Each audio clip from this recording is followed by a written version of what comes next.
This is Where We Live from Connecticut Public Radio. I'm Catherine Shen. When you think of foods that give you a sense of home, what comes to mind?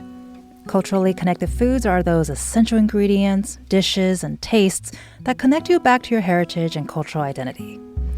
For Asian Americans and Pacific Islanders, the AAPI community, finding those foods can be challenging.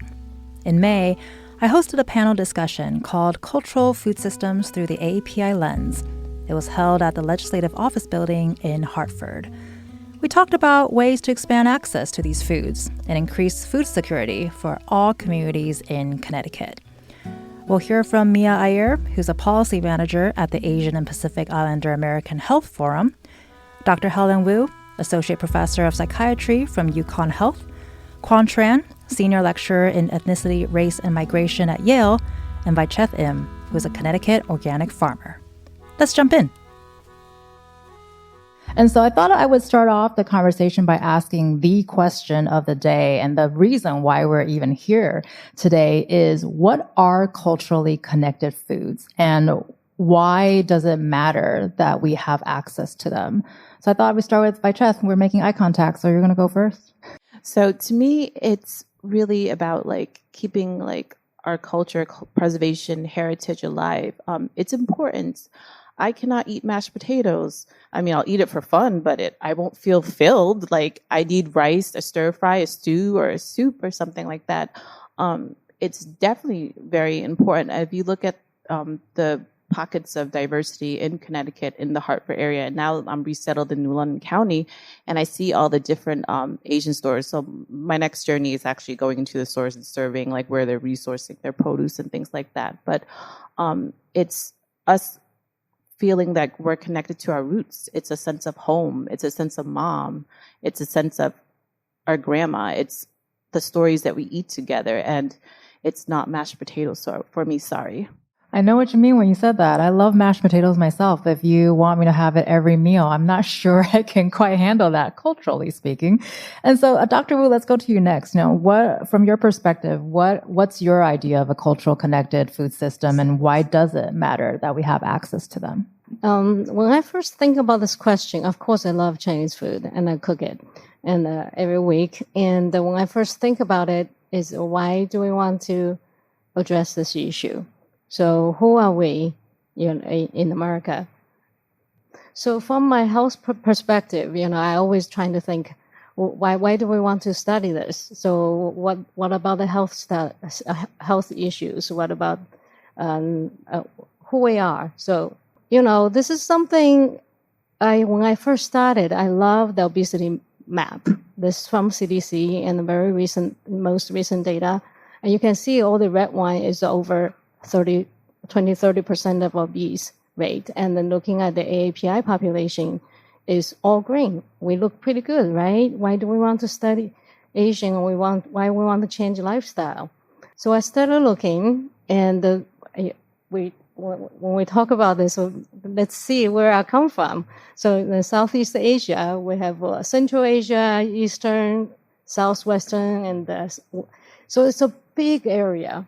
So if you see geographically, you can think about AAPI is very, very diverse. So then I said, who are we? Who comes here? So there are 6 ethnic groups dominate the AAPI population. So that's 85% of is Chinese, Indian, we Filipinos, and the rest, 15% is the other 20 different ethnic groups. And then I think we all think about the Asian, very diverse, but from what perspective? Education, you can see from Indian, 75% with college education, and the bottom of the Burmese is 15%. So, but on average, about 50%, 54% with bachelor degree is kind of average of America. Income, of course, education is related to income. Income is so varied, right? But if you look at the average Asian income is pretty high, 86%, but most of them below it. So poverty, and we know in Hartford area, we think about our Asian population. We know have pockets of, Vietnamese and Laotians and a very low, very high rate of the poverty level. And this really shows very diverse of the Asian population too. So one of the unique characteristics, regardless of our education or our income, almost 60% of the Asian are immigrant. So from those countries that I showed at the beginning. So what does mean to us? So that means, about 80% of the American population are Asians. And roughly thinking about 60% are foreign born, and roughly 3/4 of the Asians prefer to speak their native language at home. And a third of them actually are not proficient in English. So this all, thinking about our diverse culture, and the language is one of the characteristics. So in a way, we have this, stigma or thinking about Asians doesn't have any food insecurity. And you can see the list here, the highest can be more than 12% too, as a whole in Asian population. Asian Americans do experience pretty high rate of food insecurity too. So what this means to our health risks? I think it's really interesting to looking at our body composition. There was one study compare the European descendant and Asians. So what this means is Asian has less muscle tone, and the Asian has a lot of belly fat. So we call thin on outside and fat inside. So the thin fat. So that's really a lot of belly fat really has a really detrimental to our health, and I think most people know about it, and they're very specific also to Asian population. We always say, oh, Asians are so thin. So looking at our obesity rate, we only have 17%. And when you compare white and Latino and Black, they are 40-some%. It's almost 2 or 3 times more than Asian. But if you look at the diabetes rates and pre-diabetes rates, it's almost identical. So Asians are all very at risk of diabetes and pre-diabetes. And I have a lot of personal experience with this too. My family has diabetes and hypertension, and I have to lose weight. And if anybody look at me, I have to lose weight. Literally last year, I lost 10 pounds of weight because all my weight is on my belly. And my A1C goes up, my hypertension goes up. That's kind of a little talk about who we are and why we want to study, why we want to talk about aging. Even though we look like healthy, but we have had a very high risk of diseases. And so we've only heard from Dr. Wu and Vichess so far, but it's clear that there's so much intersectionality here when we're talking about a culturally connected food system. So it gives you a preview of what we're about to dive into in more detail in a little bit. So I thought we'd go to Mia just to get your perspective too. When it comes to culturally connected food systems, what comes into your mind, and why do you think it's important that we all have access to them? Yeah.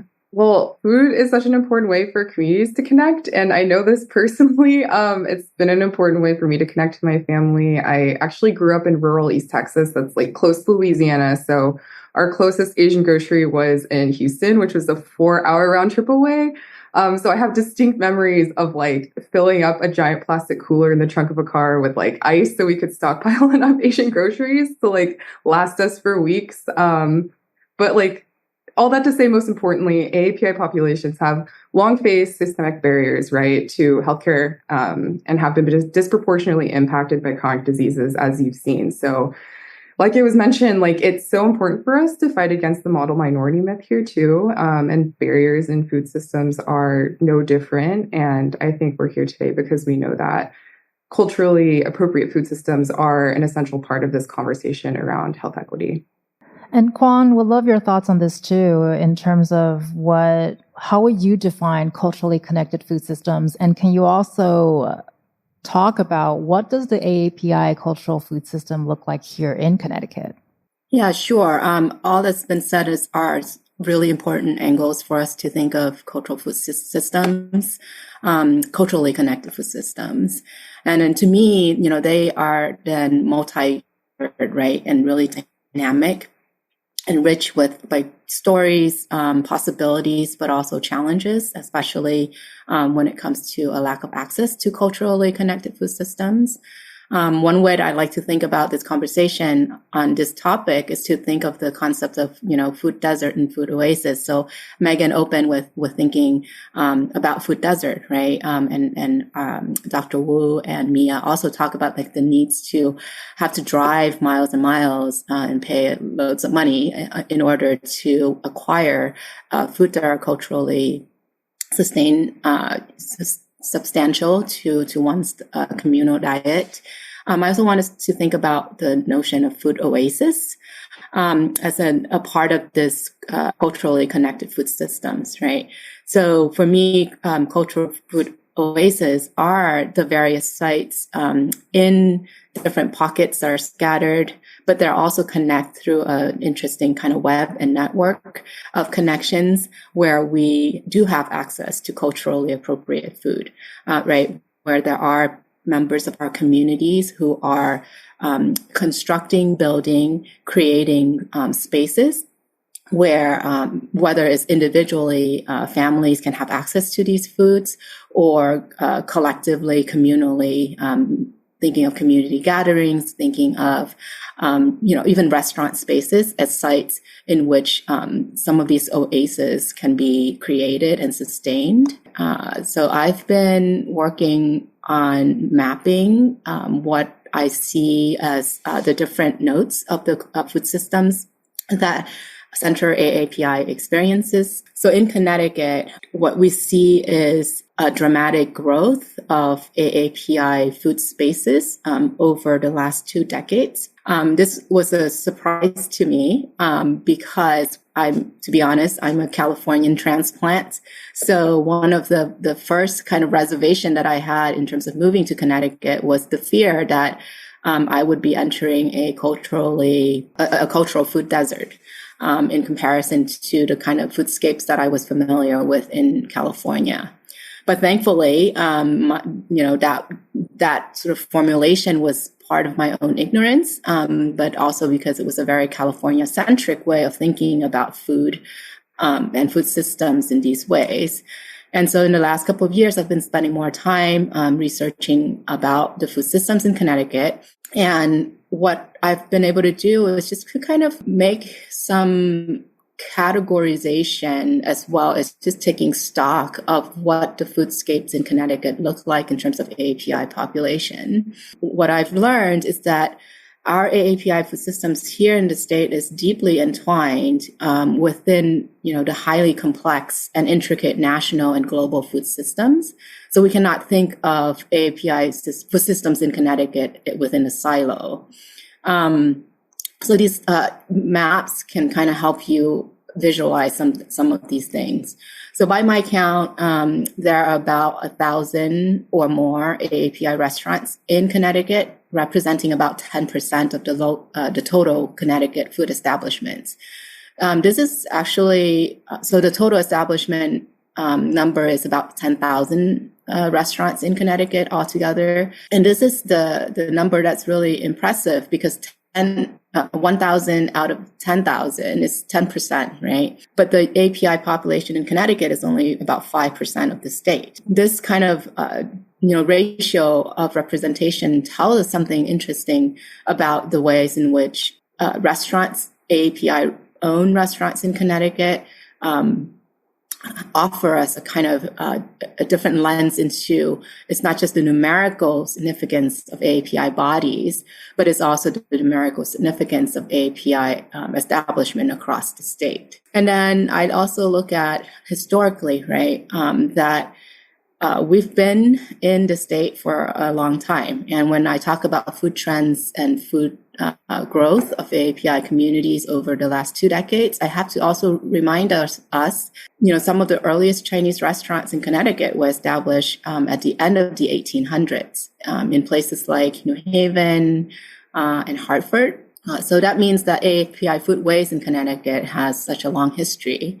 And then in addition to the restaurant scapes, I also look at AAPI grocery stores that are across the state. I counted about 80 of them. And then the other sites that I want to kind of flag for us, right, are AAPI small-scale garden plots that are either family-owned or communally owned and operated, or smaller scale, like farming spaces, such as, the one that Vichet had managed and ran in, I think it was Bloomfield. All of these nodes of food spaces, food spaces provide and culturally relevant foods that address API culinary needs and play a huge role in the physical, mental, cultural, social, and well of our community. And as Mia said, right, they also help form communal spaces. They are also sites of knowledge transmission, as well as kind of contact zones. And by that, I mean, if you go into a supermarket, an Asian grocery store, for example, like Adong in West Hartford, you'll see that it's not just, right, Asian Americans who are shopping in these spaces, right? You see also African Americans, right? You see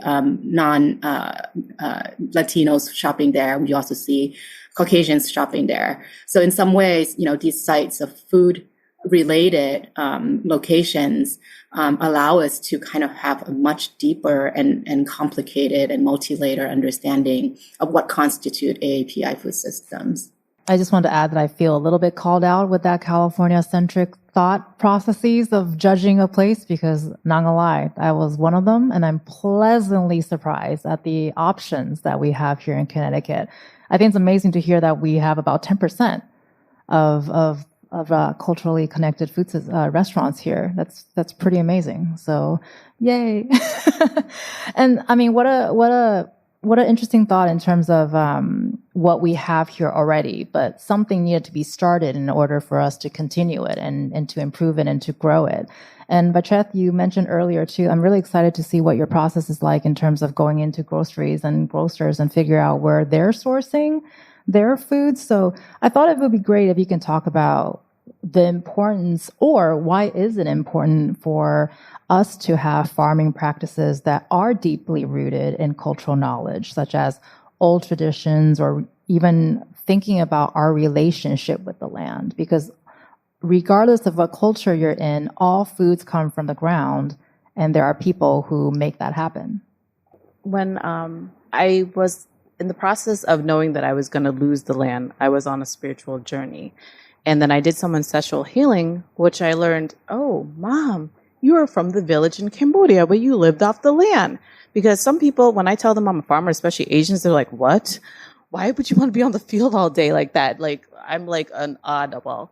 And it's so funny. So when I was in the farm in Simsbury, being a farmer, when we grow out crops, we are taking things from the soil, and it is important practice is to give back to the soil, such as cover cropping, giving back the nitrogen that you're taking away from the soil, and having that knowledge of what you're doing to the soil.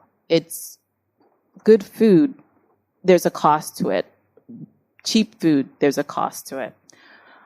So what my experience, since we're talking about like land and things like that, I had an experience where around 1 to 2 years, all the farmers that were coming that wanted land access in Simsbury were all BIPOC. I had someone, I called in, I was like, I want to work with someone indigenous. Someone from the Hopi tribe approached us, and he was from Arizona, and he was like, I need land, and we kind of like farm in the desert. And we had field one that was just like the soil was terrible. I'm like, do you want that one? And it worked out well. And he had practices where he whispered to the land, he chanted every day, and he couldn't use farm equipment. So it was very interesting and different to see on just the different cultures of farming practices. And we had to know which area of the farm had more water retention and what didn't. So just that knowledge, just so we could place the different farmers. We had someone from Zimbabwe, someone from Jamaica that was growing callaloo for his community in Hartford. So it was just very interesting to see. And we had a Muslim couple that came, and they had their different practices too. But because of my years of knowledge and growing in Hartford and Simsbury, we were able to make it work. And it was a beautiful thing because we were all farmers of different ethnic backgrounds, and we were all growing under one roof. And I think the experience is important to address because we learn from each other. I eat culantro, which is like cilantro, and I couldn't grow it for the life of me. And I worked with a Colombian farmer, and he was like, you can't use city water. You have to use rainwater or it won't grow. So it's just, farming is a rabbit hole, and it's just magical, and it's so healing and healthy. And I think we're getting a gist here that even though we're here to talk very specifically about the cultural food systems from an AAPI perspective, but clearly it's so universal. I mean, I think we all have to eat to survive, right? I don't know if anyone in here doesn't need to eat. I'm a little envious of that because then I don't have to make meals. But there are specific things we do want to talk about within the AAPI community. And before we continue talking about food, Dr. Wu, you focus so much on specific nutrition needs and health issues. And part of your studies too is also looking into non-Hispanic Asian Americans. So can you talk a little bit about who are non-Hispanic Asian Americans and why do we need to talk about the cultural food space in that group?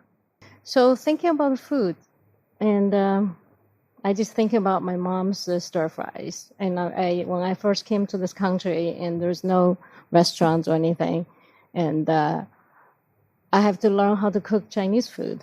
So I spent half of my research assistant money, which is only a couple $100, to call them, because at that time each call is a minute, $1 a minute. And so in terms of foods, how do you thinking about the Asian foods, and we have a lot of rice. We have, I don't know if you guys know, Italian pasta, but Chinese has a lot of wheat product. And we eat, holidays, we make it, and in the northern China, that's a staple. So a lot of ultra-processed refined carbohydrates. And I think that's through what they list here is thinking about the Filipinos. They also have a lot of rice dishes. And Vietnamese will have lots of noodles. And I go to this special Vietnamese place on Saturdays in East Hartford. And they have this special noodles, and you're not on the menu. So I have to stand in line to get to it. And for Indians, I have lots of great Indian friends. And even though a lot of them are vegetarians, but the food is a lot of rice and carbohydrates. So what's wrong with too much refined carbohydrates? Turned out to be, inflammatory biomarkers, to be into the extra energy, those extra energy turning into fat. We don't even think about that. And my next slide is thinking about how do we really eating a little bit healthier, culturally sensitive foods, and looking at the vast geographic area in Asia and Asian Americans, we cannot be one model fits all, right? But we can think about how can we replace a little bit those refined carbohydrates with maybe a little bit portion control. And we cannot really not eating rice. Even me, I have to eat rice every day.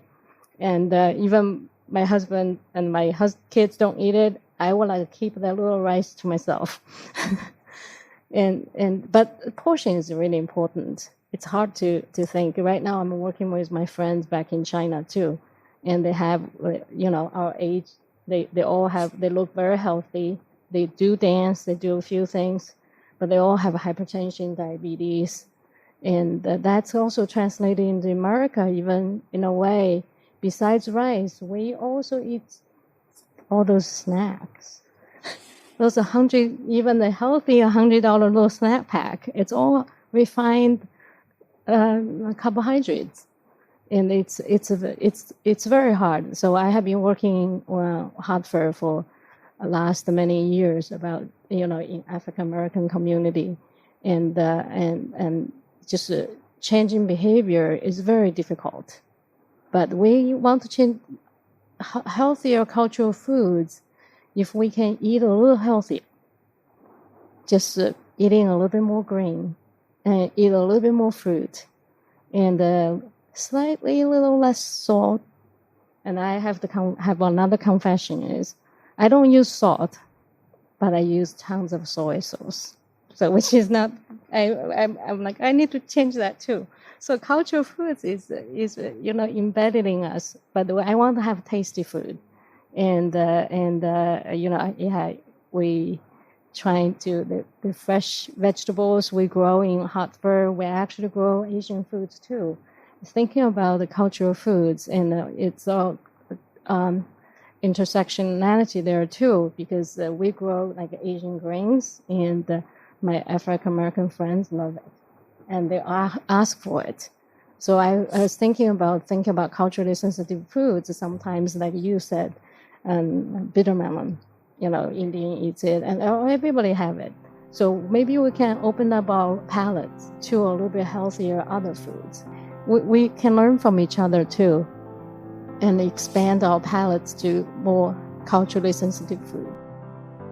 Today, we're listening to a panel discussion I hosted in May called Cultural Food Systems Through the AAPI Lens. It was held at the Legislative Office Building in Hartford. More with the panel after the break. You can join the conversation on Facebook and Twitter at Where We Live. This is Where We Live from Connecticut Public Radio. I'm Catherine Shen. Today, we're listening to a panel discussion I hosted on culturally connected foods called Cultural Food Systems Through the AAPI Lens. Making culturally connected foods accessible doesn't happen overnight. Community members, from restaurant owners to farmers, have come together to make it a priority. I asked Quang Tran, who's a senior lecturer at Yale, about the people behind the scenes who make cultural food systems possible. Hands down, I think immigrants, regardless of their legal status, are the backbones of not just AAPI food systems in Connecticut, but also the broader American food systems in general. And in Connecticut, the labor, the skills, the creativity of the different segments of the state's AAPI populations make possible AAPI cultural food systems, right? And to me, they are the waiters, the chefs, the cooks, the farmers, the dishwasher, the bus people, the grocers, the fishmongers, even the delivery people, right? The grandmas and grandpas and the parents who make it possible for us to eat culturally connected meals. And it's their labor that I think sometimes or oftentimes get overlooked. For me, these are the kind of unsung heroes, right, that transform, in my opinion, the kind of cultural food deserts into the oases, and that they also sustain those oases for us, right? But the invisibility of their labor and contributions seems to be symptomatic of larger structural labor and immigration systems that marginalize and, especially in this current climate, demean immigrant workers. For example, I think we all have our favorite restaurants, whether they're Asian or otherwise, that we go to. But how many of us know sort of the names of the owners, right? The wait staff, the folks who are in the back of the house, or we may go to like our Asian grocery store every weekend to stock our fridges, but how many of us know the names of the people who work in these places? And how much do we know about the working conditions of those who provide us with culturally sustained foods? And so to me, the existence of oases does not necessarily mean that these sites are free from deeper structural issues that plague the larger national food systems, right? Which includes exploitative and unsafe labor conditions, wage thefts, culturally insensitive, maybe legislations or policies. So a way to support and honor those who make Connecticut AAPI food systems possible is to engage with them more deeply, to maybe go beyond the menu, so to speak, right?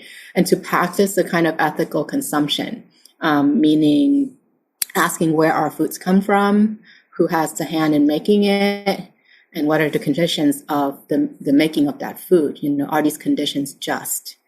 Another way to help to support our food workers is to pay attention to the needs of food workers on policy level, both locally and nationally, and take an interest in making sure that we advocate for fair wage, sick leave, and health benefit policies and enforcement for food workers, so that they can continue to provide us all of these access to food. As we all know, that food workers across the country are the most exploited class of workers. And it's really important for us to not only be aware of that, but also to do something about it. Because without them, we won't have access to the kind of cultural sustaining food that we wish for and should be able to access. Well, then talking about sustainment and also accessibility, and speaking of another role, I think that we often take for granted and we don't remember until they're in the headlines, are farmers. And Vaicheth, I'm curious to hear from you in terms of, I think we know what the role of the farmer is, quite literally and very simplistically. However, we know behind the scenes it's very complicated. There's a lot of things going on for a farmer. But in particular, what is the role of the farmer in terms of making the AAPI food systems more accessible for people? Are there extra layers that you yourself have to think about when you're thinking about, so how do I bring in more AAPI-centric foods available for the community? I think I could just speak on just my experience in my journey. I was very, very quiet growing up and as a kid, but when I became a partner, I was like, whoo, I found my passion. And then I was put to speak publicly multiple times, and I was like, oh, I actually like it. So being someone that is a people person, that loves public relations, that loves just public speaking, I feel like I could use this part of my journey to step into a more of a leadership networking role. And me resettling in New London County, for example, there is a few Asian stores, and I am going to go into the Asian stores and just talk to them, get to know the Korean owner, the Chinese owner, the Filipino owner, and just understand where they're sourcing their crops, which most likely is wholesale, but also bring awareness that we do have local farmers. Maybe not everything is ethnic, but something like lettuce you can get from Quaker Hill, which is right next door, or something like that. Just bringing awareness. Me being an Asian farm in Connecticut is just a very rare breed. There's probably only like 2-3 of us. So I had to think of creative ways, like going into the laundromats and being like, I know you're Chinese. I have bok choy. And I built a relationship with a Korean store owner, letting her know that we had daikon and things that she can make kimchi with, and she fell in love with our daikon, which is the alpine daikon, and she was like, wow, this tastes like an apple, this is so amazing, and she kept coming back for it. So just moving forward, it's just me as an individual on what my experience is in the network I know, and just bringing awareness from my experience and my voice. And actually, just rolling with what you just shared with us, I'm interested in hearing, because we've been talking about sort of your perspective as a farmer, talking with these people. What are their reactions when you express an interest in what they're doing? Because I think oftentimes, we as consumers, we go in, we grab the thing, we're busy, we got to get home and do all of the things. It's very, very rare that one would stop to talk to them. Like, what do you think was going through their minds? Or not asking you to speculate, but what were their reactions? I think they were happy to talk to me. Just happy that I'm curious and I know different crops, like shishito peppers, for example. People want to be heard, and a smile is just something, and questions is just asking the right questions, and having that general personality and like being open to learn, like, hey, I want to know about your journey, your story. And I'm really excited. I feel like as a society, we're just so separated and we're all like divided and everyone goes home in their box. And my journey moving forward is I want to create a network of a way to bring people together. And I want people to get educated on the ecosystem and what's around them. Like me being in New London County and stepping into this like organic farmer role, you guys are going to know who is your Chinese restaurant owner, your Thai owner, your Filipino store owner. And I'm so curious because I know nothing about Filipino food. I really don't know nothing. It's Cambodian. People think it's all the same. It's not. But like that's knowledge for me. So I think, and I just hope like my journey inspires others that there's a lot of chaos out there, but it doesn't take much to change the world, just one step at a time. More with the panel after the break. You can join the conversation on Facebook and Twitter at Where We Live. This is Where We Live from Connecticut Public Radio. I'm Catherine Shen. Certain foods just feel like home. For you, it might be a stuffed artichoke or dumplings. For me, it's my mom's Chinese-style chicken noodle soup. We're listening back to a panel discussion I hosted in May on cultural food systems in the AAPI community. To end, I asked about the intersection between food and community building. We've been talking about food in the perspective of labeling the cultural food systems and also from the health and nutrition perspective as well as the physical lands that we're getting our foods from. But what about these spaces, including restaurants, that serve as a way of community building or healing or like the various kinds of engagements we were talking about earlier? And I think these spaces sort of become more than just a food. It kind of goes beyond the menu, it seems like. Yeah, absolutely. I think of, the ways in which culturally connected foods open up, right, possibilities for people to come together. Consuming food is a deeply social practice. And so in the context of Connecticut, I think of the Vietnamese night market, right? They're hosted by the St. Gianna Parish folks in West Hartford, which has created a vibrant space for people from different AAPI backgrounds and non-AAPI backgrounds to come together every summer over foods and entertainment, right? And I think of how sharing culturally connected foods at community events in schools or after religious services helps strengthen the bonds between the community members. And then food places, not only have a lot of potentials for new community formations, they can also be like healing sites, like you said. And here I think of being able to grow gardens full of vegetables from the homeland can really ease the homesickness and loneliness of our community members, especially our elders. I think of like the joy on the faces of the congregants at the temple that I go to when it's springtime and when the aunties and uncles are trading seeds and saplings with each other so that they can get their summer garden started. I think of how planting and sharing culturally connected vegetables and fruits can serve as a conduit for intercultural exchanges and intergenerational conversations, right? Through food, we see knowledge transmission that goes both vertically among generations, between generations, but also horizontally between different cultural communities. So all of these are healing processes, right, that speak to the power and the significance of culturally connected food. And I just wanted to kind of, give an anecdote.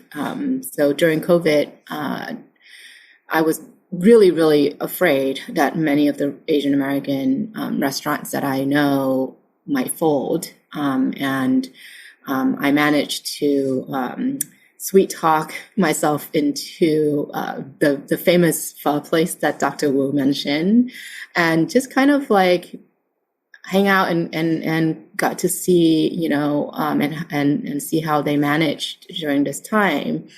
And what was really surprising to me was then I learned about the space through a different rhythm. So it's it's a very popular place before COVID.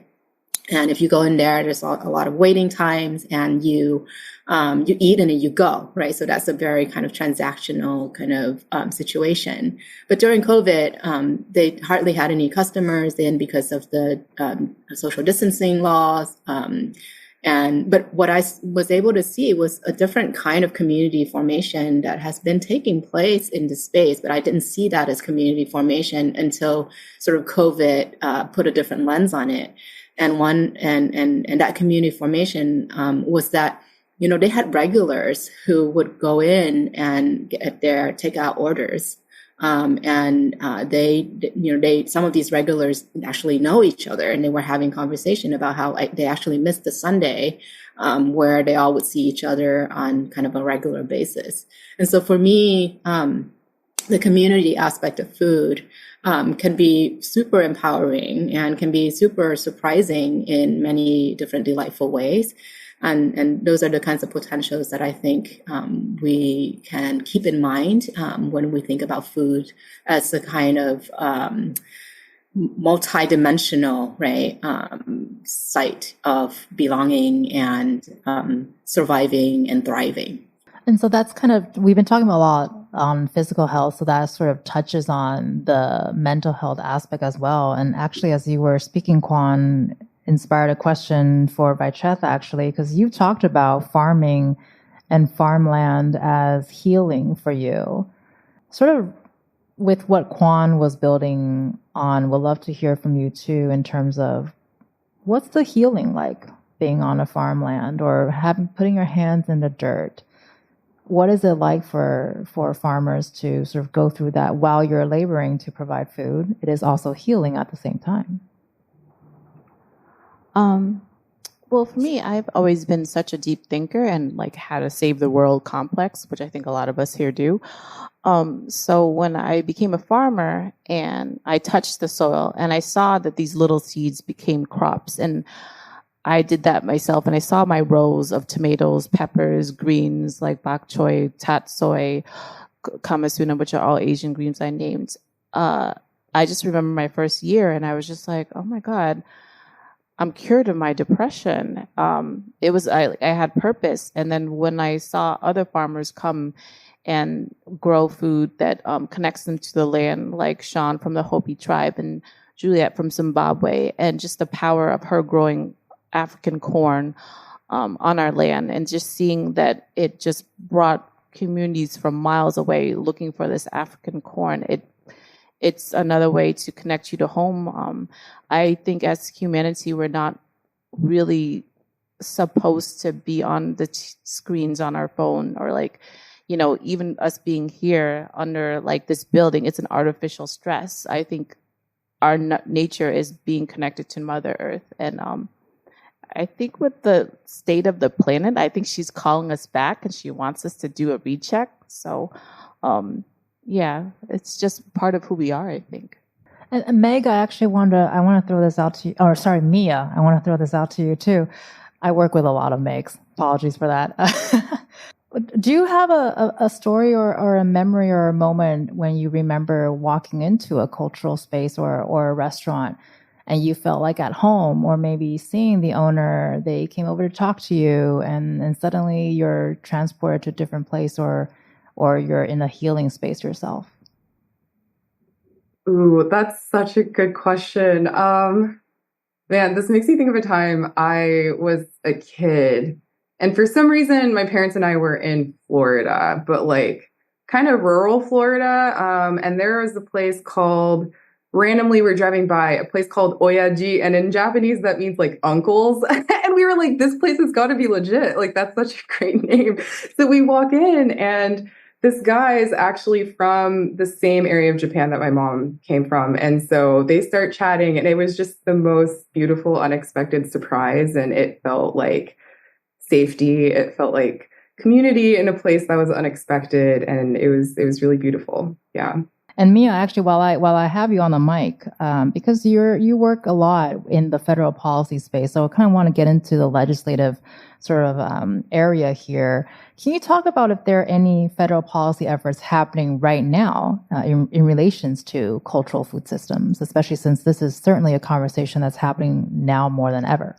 Yeah, thank you.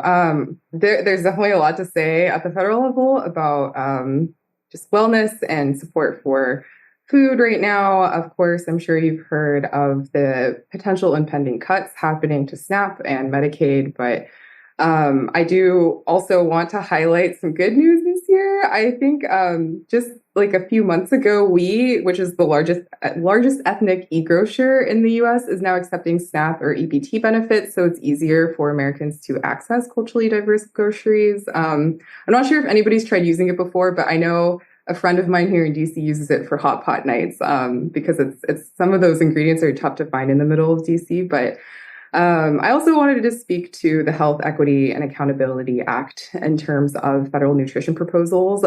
This is a landmark health equity bill that the Congressional Black, Hispanic, and AAPI caucuses introduce every Congress. And it's getting reintroduced again this year or this Congress. And it's really to set a benchmark for the most progressive and important federal policy measures that pertain to health and wellness. And so actually, last Congress, the bill was introduced with some pretty robust additions to the nutrition section, which was very exciting. That lives under the title to address social determinants in health and improve environmental justice. So it's a pretty significant section, and it really drives home how like food is medicine, I think, in federal policy. And additions to this section included things like directing the Department of Agriculture to increase participation in SNAP by developing, new guidelines for accessibility, that really improving the accessibility part. And this has been mentioned before, but I wanted to highlight again that, accessibility touches on something that's critical to our communities across the board, which is language access. Nearly a third of our communities have limited English proficiency, and there are many of us who served as translators for family members, filing official documents or reading mail. So especially at the federal level, it's been hugely important that resources like in nutrition assistance are translated into languages that our communities are most comfortable in. Our conversations here have really connected on getting our communities the access to the food systems they need, and the resources that are available are definitely like a multi-level and multifaceted approach that includes, the stories of our communities, the data, and like the languages of our communities first. That was Mia Iyer, who's the policy manager at the Asian and Pacific Islander American Health Forum. She was joined by Dr. Helen Wu, who's an associate professor of psychiatry from UConn Health, Quan Tran, senior lecturer in ethnicity, race, and migration at Yale, and Vicheth In, who is a Connecticut organic farmer. I'm Catherine Shen. Today's show is produced by Tess Terrible and Robin Doyon-Aiken. Our technical producer is Dylan Reyes. Download Where We Live anytime on your favorite podcast app. And thank you all so much for listening.